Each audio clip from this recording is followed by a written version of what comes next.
As Kesha. I'm Kesha.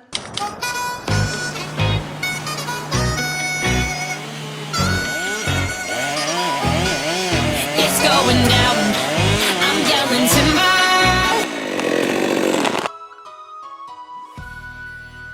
So how did this little tree hugger, this little guy who grew up reading the Lorax, watching the Lorax, and then rewatching the Lorax, I used to think anybody willing to kill a tree shall be condemned to the point of scorched earth, mother. And here I was about to slaughter thousands of trees.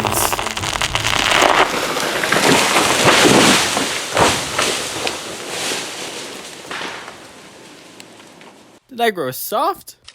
The fact of the matter is that some trees need to be cut if we want to avoid the incoming catastrophe.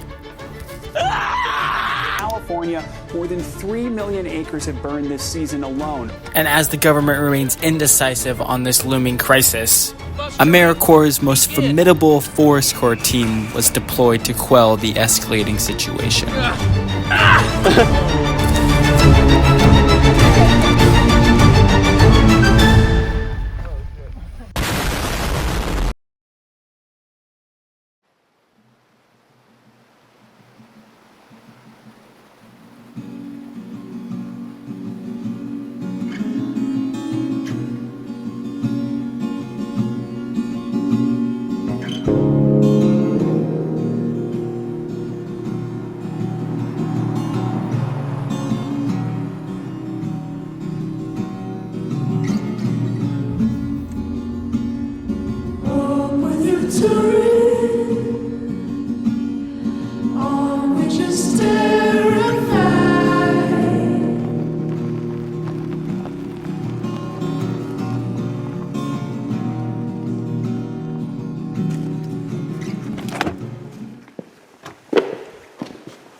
I'm the kind to take the keys. Don't sit in a shotgun seat unless I want to. And you make me want to. Hypnotized by the white hands, your hands 10 and 2 on this heart of mine makes me feel at home. Yeah, boy, you're right at home. In a 4x4 by you.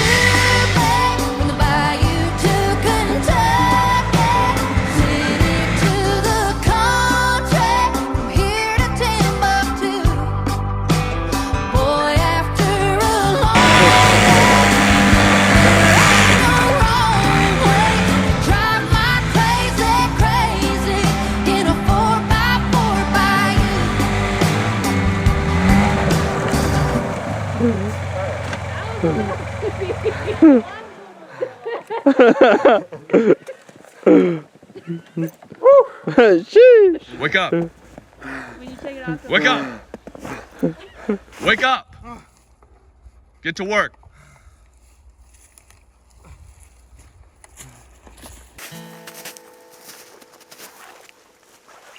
You're good. You can actually come a little closer if you want. If we can just start with your name and what you do. I'm Erin Baumgart. I work for the U.S. Forest Service. I am the Western Washington, Northwest Oregon geneticist and cover 4 national forests here in the Pacific Northwest. We are out at the Danielle Seed Orchard. It's one of the oldest seed orchards in the nation.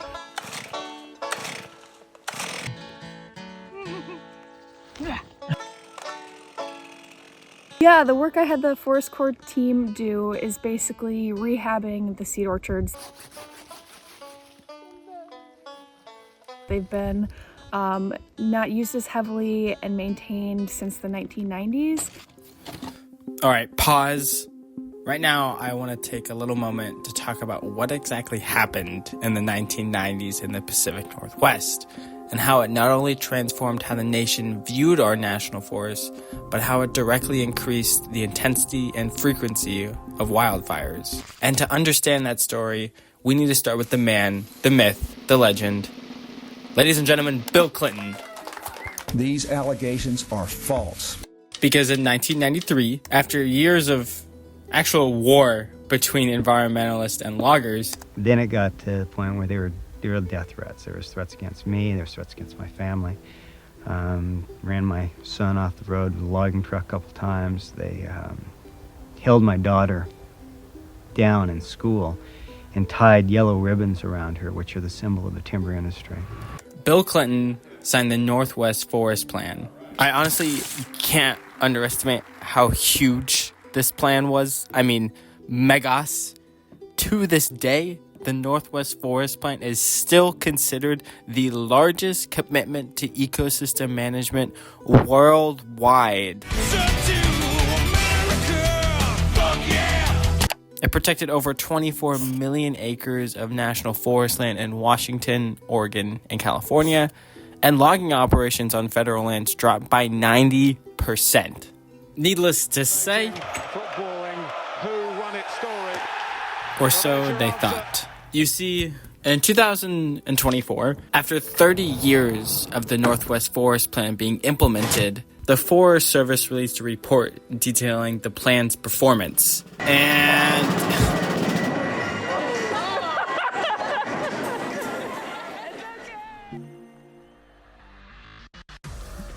so on the y-axis, we have acres of old growth and mature forest, and on the x-axis, you have years, with the red, orange-looking bars being the severity of wildfire in any given year. And for the first 25 years, I would say the plan was a success. And it appeared there was peace in the ecosystem, times were good, we were in a bull market. Everything changed when the Fire Nation attacked.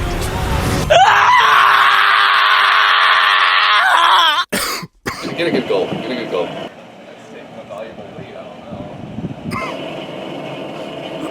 5 years, we lost 7% of the forest that we were trying to save. And after 30 years into the plan, we ended with less trees than we started with.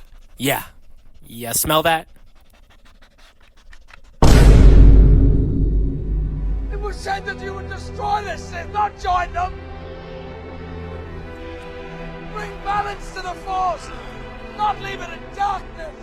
And the Forest Service knows this. So under President Joe's leadership, the U.S. Forest Service hosting public meetings across the West Coast to discuss proposed amendments to the Northwest Forest Plan.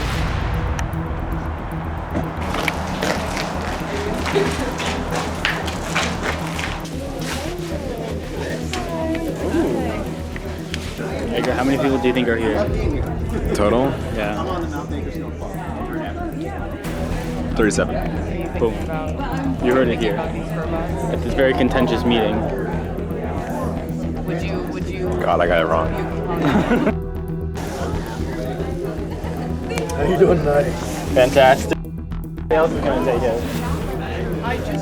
That's all I wanted to say, Eliza. I wanted to get up when they said this is the proposed plan. I just want to say, no, I object, and then aggressively run out of the room. Today we're gonna. Essentially, there was no slandering, no tea spilled. Unbelievable. Just some good old civil conversation. Well, Governor, we also have fewer horses and bayonets. The Forest Service argued that the original Northwest Forest Plan needed to be amended because it didn't account for wildfires,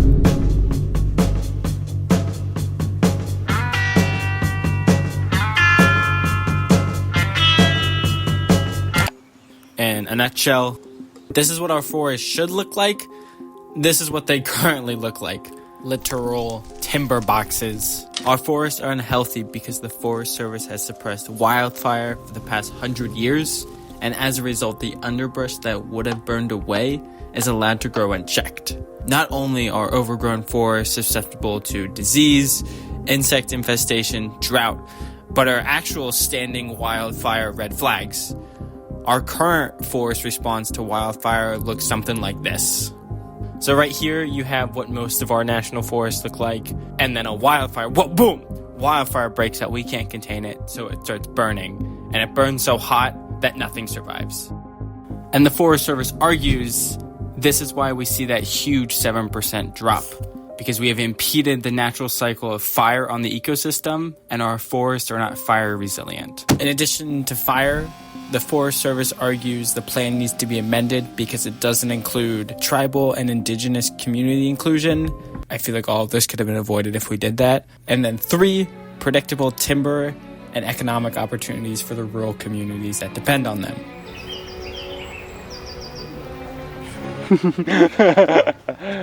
So on the left, we have the Northwest Plan shortcomings, and then on the right, we have the Forest Service's proposed action. Number 1, proactive fire management using controlled burns and mechanical thinning. 2, making tribes partners. And then 3, increased timber jobs through sustainable restorative activities. And I believe on paper, the plan would look something like this. Instead of our overgrown forest catching fire and everything burning to the ground, our forest would be treated with prescribed burning and mechanical thinning, so that when a wildfire does hit the forest, it burns, but it doesn't burn as hot.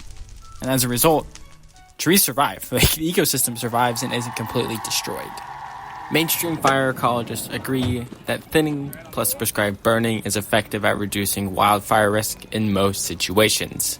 A perfect example of this strategy can be seen during the 2021 Shannon Springs fire. On the left side of the road, the forest wasn't treated, whereas the forest on the right side of the road was. Yes, there was a road acting as a fire break, and yes, the ridge probably did divert some heat, but not having ample vegetation most definitely prevented the fire from spotting over the road. The majority of scientists agree that strategic thinning and prescribed burning will reduce wildfire risk in most situations, but in terms of support for the overall amendment, gets a little more murky. Let me lay it out for you. Shut up!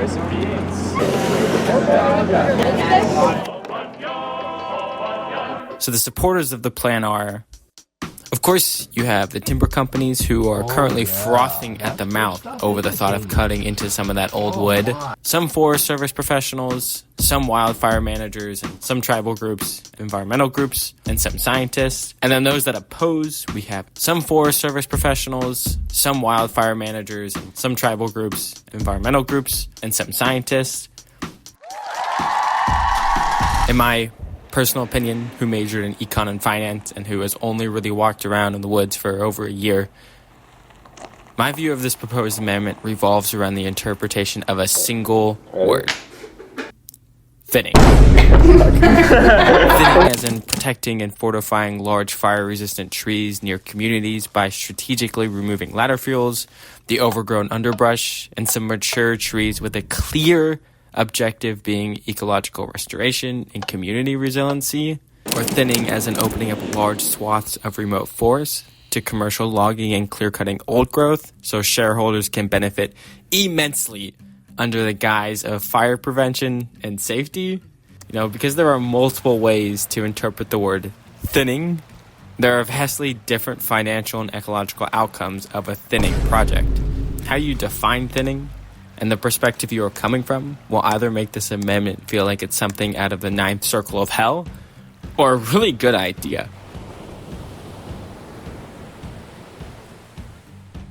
I think you have people with the same backgrounds ending up on different sides of the equation, not because their science is flawed or wrong, but because of the overgeneralization of words like thinning and complex situations like wildfire.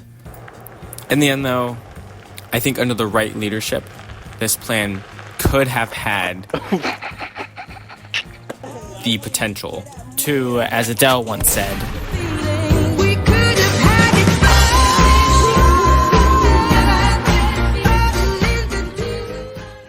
and it's too bad, because we'll never know. Because after our supervisors were fired, the people who are going out in negative-degree weather in 5 feet of snow and marking a timber sale so the government can make money, let them go. What the fuck?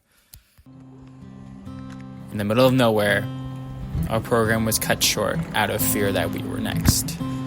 Alex! Will we ever meet again? You're gonna make...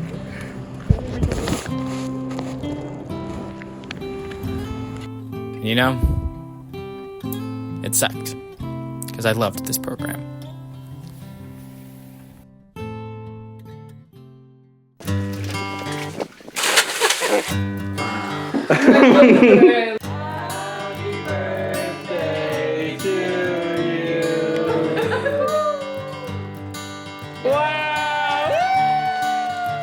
Another turning point, a fork stuck in the road. Time grabs you by the wrist, directs you where to go. So make the best of this test and don't ask why. It's not a question but a lesson learned in time. It's something unpredictable, but in the end is right. I hope you had the time of your life. I'm glad I'm on G3. Aww. I would have it anyway. So take the photographs and still frames in your mind, hanging on a shelf in good health and good time. So cute. Tattoos and memories and dead skin on trial. For what it's worth, it was worth all the while. It's something unpredictable, but in the end it's right. So good.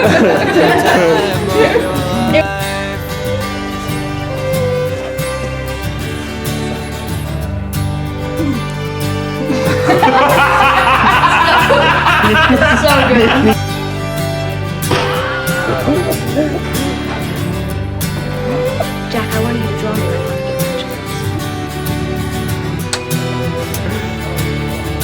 Wait, I gotta back up because I can't see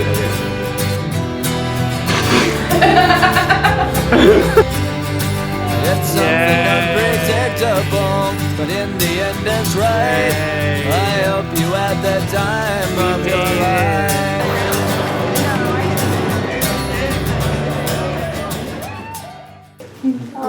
And I'm very grateful to be with you guys, and every day is a gift, you know? I hope you had the time of your life. Wow.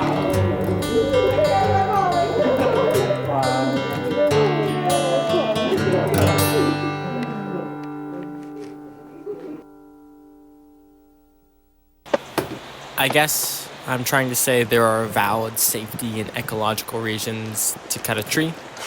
Oh, there he goes. There he goes. Oh, God. And even to clear cut. Oh, look at him elect so hard.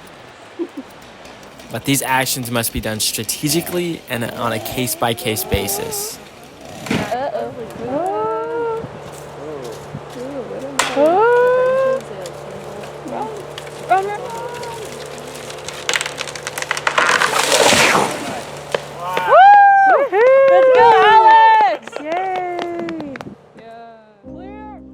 Unfortunately, based on the current administration's mishandling of inflation, the level of tariff increases announced so far is significantly larger than anticipated, and the same is likely to be true of the economic effects, which will include higher inflation and slower growth. The judge said that the government used, quote, lies and gimmicks to unlawfully terminate these workers. He's ordered them. Environmental regulations. Yesterday, the Environmental Protection Agency announced what it called the biggest deregulatory action in U.S. history. Federal volunteers. Yeah, it really all started Tuesday morning when word really began to spread that DOGE would be shutting down the AmeriCorps NCCC in Sacramento. And what started with confusion and immigration. The Trump administration says they cannot bring a Maryland man back to the U.S. after admitting he was sent to a notorious prison in El Salvador because of an administrative error. And honestly, everything this administration carries out doesn't seem based on economic, scientific, or political reasoning, just purely on cruelty and rewarding MAGA loyalists. I have little faith that cutting on national forest land will be done in any thoughtful manner, and the wildfire crisis will be used not to protect communities or ecosystems, but used to justify exploiting our national forest lands.